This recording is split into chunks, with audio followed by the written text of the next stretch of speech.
Sa araw na ito ay ating aalamin ang behavior functional assessment gamit ang ABC model na kung saan ginagamit upang ma-modify o mabago ang maladaptive behavior ng bata. ABC stands for A for antecedent, B for behavior, and C for consequence. So itong tatlong variables na ito ay kaya nating i-manipulate para makuha natin or ma-modify natin ang maladaptive behavior ng bata.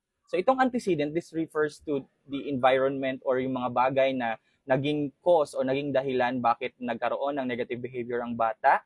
B stands for behavior, ito naman yung target behavior natin, at C stands for consequence. Ito yung ginawa nating reinforcement after gumawa ang bata ng maladaptive behavior. Napakahalaga na alam natin kung paano i-manipulate ang antecedent at consequence para na maka-arrive tayo sa desired behavior na gusto natin sa bata.